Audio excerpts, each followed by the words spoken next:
একটা মজার হাদিস শোনায় দিই, হাদিস সবগুলো মজার।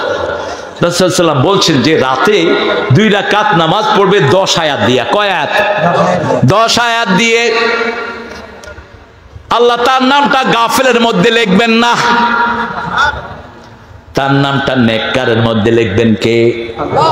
সেটার জন্য 20 আয়াতের বেশি পড়তে হবে। তবে বড় সূরার দরকার নাই, শুধু ইযা জা ইন্না আতাইনা ওয়াল আসরি ইন্নাল ইনসানা লাফি খুসর, এই 3টা পড়লেই 9 আয়াত। কয় আয়াত? আর তার সাথে কুল হু আল্লাহ লাগান, কত আয়াত হলো? 9 আর 4 কত? অঙ্কে খারাপ ছিল। 13 আয়াত। নাস আর ফালাক পড়েন, কত আয়াত? 11 আয়াত। কত আয়াত? বাস 20 আয়াত। 20 আয়াত হয়ে গেল। তাহলে নেককারের মধ্যে আপনার নাম লিখে দিবেন কে? আল্লাহ। পারবেন না এই কষ্টটা করতে? আজকে করবেন। আজকে বাসায় গিয়ে 2 রাকাত নামাজ পড়বেন। 2 রাকাত নামাজ পড়ার সময় আপনারা একটা খেয়াল করবেন, এটা গণহারে ভুল হয়। আমি গত পরশুদিনই হাদিসটা পড়ছিলাম, রাসূলুল্লাহ সাল্লাল্লাহু আলাইহি ওয়াসাল্লাম বসে আছেন, বুখারীর বর্ণনা। রাসূল বসে এক সাহাবীর নামাজ দেখছেন সাল্লাল্লাহু আলাইহি ওয়াসাল্লাম। সেই সাহাবী নামাজ পড়ে এসে রাসূলকে সালাম দিলেন। সালাম দিয়ে রাসূল সাল্লাল্লাহু আলাইহি ওয়াসাল্লাম বললেন, সল্লে ফা ইন্নাকা লাম তুসল্লি, তুমি আবার নামাজ পড়ো, তোমার নামাজ হয়নি। তিনি আবার পড়লেন, পড়ে আসলেন, বললে এর যে সল্লে ফা ইন্নাকা লাম তুসল্লি, আবার যাও, আবার পড়ো, তোমার নামাজ হয়নি।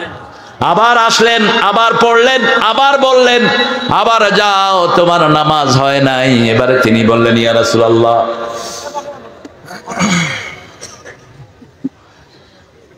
আল্লাহর হাবিব আমাকে শিখিয়ে দেন কিভাবে আমি নামাজ আদায় করব। রাসূল সাল্লাল্লাহু আলাইহি ওয়াসাল্লাম বললেন, কেরাত যখন পড়বা ইতমিনানের সাথে কেরাত পড়ো, যখন রুকু করবা রুকুর পরে উঠে দাঁড়াও। উঠে কি দাঁড়াও, ইতাদিলু, আদলের সাথে দাঁড়াও, ইতমিনানের সাথে দাঁড়াও, সোজা হয়ে দাঁড়াও।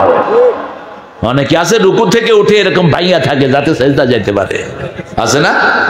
সোজা হয়ে দাঁড়ান, একদম সোজা হয়ে দাঁড়ান। রাব্বানা লাকাল হাম। এরপরে সাহাবী পড়েছেন একটা দোয়া, রাসূল আরো লম্বা দোয়া পড়েছেন। সাহাবী রাদিয়াল্লাহু আনহু পড়েছেন হামদান তাইয়িবান মুবারাকান। এতটুকু পড়লেই হয়ে যাবে, ইতমিনান হয়ে যাবে। কিন্তু রাসূল আরো লম্বা দোয়া করতেন। রাসূল সাল্লাল্লাহু আলাইহি ওয়াসাল্লাম পড়তেন মিলউল আরদ মিলউস সামাওয়াত মিলউ মা শি'তা মিন বা'দ আহলুস সানায়াল মাজদ আনতা হাক্কু মা ক্বালা লাকাল আবদ কুল্লুনা লাকা আবদ আল্লাহুম্মা লা মানি'a লিমা আতাইতা ওয়া লা মু'তিয়া লিমা মানা'ত ওয়া লা ইয়ানফা'ু যাল জাদ্দি মিনকাল জাদ। এতটুকু পড়তেন রাহমাতাল লিল আলামিন। এখন আপনারা কমেন তো হুজুর বোধহয় আহলে হাদিস। আরে ভাই, 4 ইমামে আহলে হাদিস ছিল, হাদিসের বাহিরে কোনো ইমাম ছিল না। মাথায় ঢুকিয়ে নাও, তোমরা আলাদা বান্দরামি করো কেন আলাদা হয়ে? 4 ইমামই হাদিস মেনেছেন, ঠিক না বেঠিক? কথা কন না কেন? আলাদা হোক কেন? আমরা সব হাদিসের মধ্যে আছি না নাই? আবু হানিফা যেখানে বলেছেন সহিহ হাদিস যেখানে, আমি আছি। আমার কোন কথা যদি হাদিসের সাথে কন্ট্রাডিক্টরি হয়, ওয়ালের উপরে ছুঁড়ে মারো। আবু হানিফার কথা রাহমাতুল্লাহি আলাইহি। আমরা কোনো দলাদলি করব না। একটা ভাই বেশি পড়লে সওয়াব বেশি না কম? কথা কন না কেন? খাইবে যে বেশি গোস্ত তা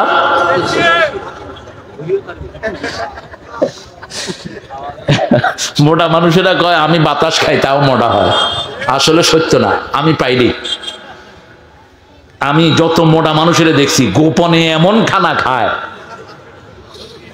হায় হায়, খাওয়া ওরে ডরায়। আরে চেয়ারম্যানদের খাওয়া ডরায় না, খায় কম। আপনি খাবেন কম, খাওয়াবেন বেশি। আল্লাহ তৌফিক দান করুক। তাহলে 3টা আমলের কথা বললাম। প্রথম কি? চাষতের নামাজ। প্রথম কি? 2 নাম্বার রোজা। 3 নাম্বার নামাজের পরে যত তসবিহ আছে একটাও ছেড়ে, কাজের ব্যস্ততা আছে যেতে যেতেই পড়েন। কবুল করবেন কে? দ্রুত পড়বেন না।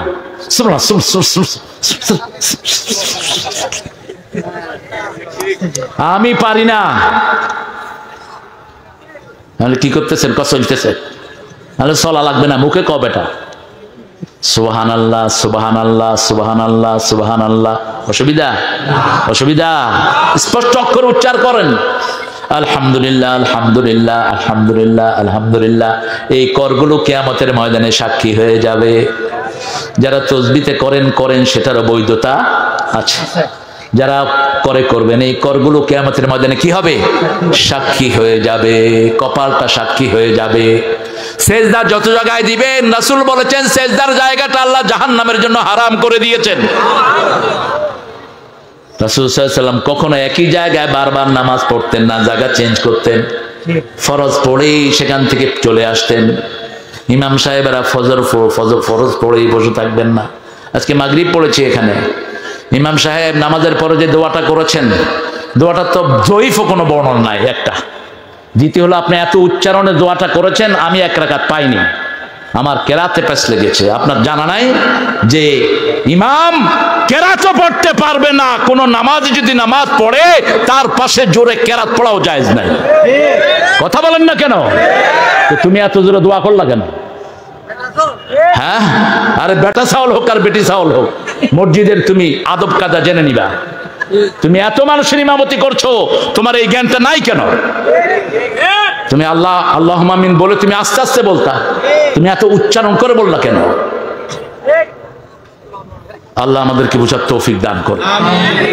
ওই ইমামটাকে একটু আদর করে বুঝিয়ে দিয়ে, আমি সময় পাই নাই, মানুষগুলো ঝাপটায় আমাকে শুধু, সেই জন্য ওকে আদর করে বুঝিয়ে দিয়ে। তুমি রাগ করো না ইমাম, তুমি যখন ওখানে দাঁড়াবা জেনে নিবা কি কি আদব আছে এই ইমামতির জায়গা। আমাদের অনেক ইমাম আছেন, জোরে কেউ আমিন বললে তার উপর খেপে যান। খেপেন কেন? ওকে বুঝিয়ে দেন আদর করে, ঠিক না বেটি? ও তো মসজিদে আসছে, ও জোরে আমিন বলতে পারে। যেমন সৌদি আরবে গেলে আমরা জোরে বলি না আস্তে বলি, কারণ ওখানের ইমামরাও জোরে আমরাও জোরে, এখানের ইমাম আসতে আমরাও আসতে। ওকে বুঝিয়ে দিবেন, বাবা মসজিদে ইমাম যা করে তুমিও তাই করবা। ইমাম যদি জোরে বলে তুমিও জোরে বলো, ইমাম যদি আসতে বলে তুমি গেলা আমিন, হলো না? আর ইমামের আগে বললে তো নামাজই হবে না, ঠিক না বেটি? এখন অনেকেই ইমামের আগে আমিন কে বয়ে থাকে, ইমামের যা হয় হোক আমিন। তো ইমাম বেচারা কি করবে? হ্যাঁ সেটা আমিন। আপনি ইমাম সাহেব আপনি বুঝিয়ে দেন, যারা ইমামের আগে কোনো কাজ করবে তাদের মাথাটা কুত্তার মাথা হয়ে যাবে কিয়ামতের ময়দানে। খবরদার, ইমামের আগে কিছুই করা যাবে না। ইমাম যা করবে, ইমাম হলো মসজিদের সব, আর কারোর জন্য জায়গা রাখাও জায়েজ নেই। রাসূল বলেছেন তিনটা কাজ মসজিদে করবা না। কয়টা? কারোর জন্য জায়গা রাখবা না, ডিসি এসপি এমপি মন্ত্রী নো, মসজিদে সব কার গোলাম। সামনে দাঁড়িয়েছে রিকশাওয়ালা, আপনি তাকে সরিয়ে দিতে পারবেন? জায়গা পাননি আপনি পিছনে যান, পিছনে জায়গা নাই মসজিদের বাহিরে যা। ঠিলা ঠিলা কে? আমি অমুক কুতকুত মিয়া, তোর কুতকুতের খাতা পড়ি, তোর বাইরে যা। মসজিদে যদি সওয়াব পেতে হয় তোমাকে সবার আগে প্রথম কাতারে হাঁটতে হবে। রাসূল সাল্লাল্লাহু আলাইহি ওয়াসাল্লাম বলছেন, যদি প্রথম কাতারের সওয়াব মানুষ জানতো, ইয়াতি হারওয়ালা গড়িয়ে হলেও হামাগুড়ি দিয়ে হলেও সবার আগে গিয়া প্রথম কাতারে হাজির হতো। আহা, কোথায় গিয়েছে সেই প্রতিযোগিতা? এখন তো প্রতিযোগিতা কে বাড়ি বানাবে, কে গাড়ি বানাবে, কে কত টাকার মালিক হবে, বসলেই শুধু এ সমস্ত ফাজলামিন আলোচনা।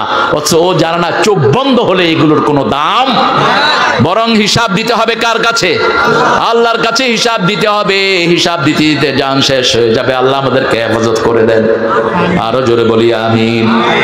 কোরআন পড়বেন তো? মাসে কতটুক?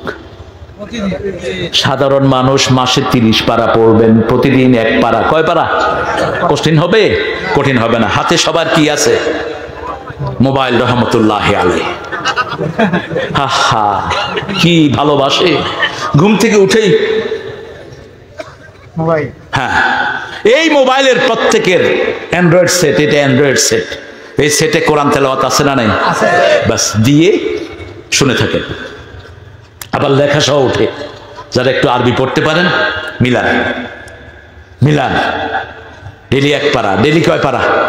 1 পারা শুনতে 15 থেকে 20 মিনিটের বেশি লাগবে না। আর কোরআন তেলাওয়াত শুনলে কি হয় শুনেন। সূরা বনী ইসরাঈল অনুনাজ্জিলু মিনাল কুরআনি মা হুয়া শিফাউ ওয়া রাহমাতুল লিল মুমিনিন ওয়া লা ইয়াজিদুল যালিমিনা ইল্লা খাসারা। যা নাজিল করলাম সবটাই হলো আরোগ্যতা। শেফা মানে কিউরেন্স, আরোগ্যতা। একদিকে পড়বেন আর একদিকে রোগ ভালো হয়ে যাবে, একদিকে পড়বেন আর একদিকে দুশ্চিন্তা মুক্ত হয়ে যাবেন, একদিকে পড়বেন আসমান পরিমাণ বিপদ আপনার থেকে কাটিয়ে নিবেন কে? সে একে সেরে বাংলায় কে? ফজল হকের নাম জানেন তো? জানেন তো? পকেটে সবসময় একটা কোরআন রাখতেন। তিনি যখন ক্যালকাটাতে দায়িত্বে ছিলেন, তিনি ট্রেনে আসতেছিলেন, পকেটের কোরআনটা রয়ে গেছে। পরের স্টেশনে তিনি নেমে ফেরত আসলেন কোরআনের জন্য। ওই ট্রেন অ্যাক্সিডেন্ট করে অধিকাংশ মানুষ মারা গেল। পত্রিকার হেডিং হলো, কোরআন শেরে বাংলাকে বাঁচিয়ে দিয়েছে।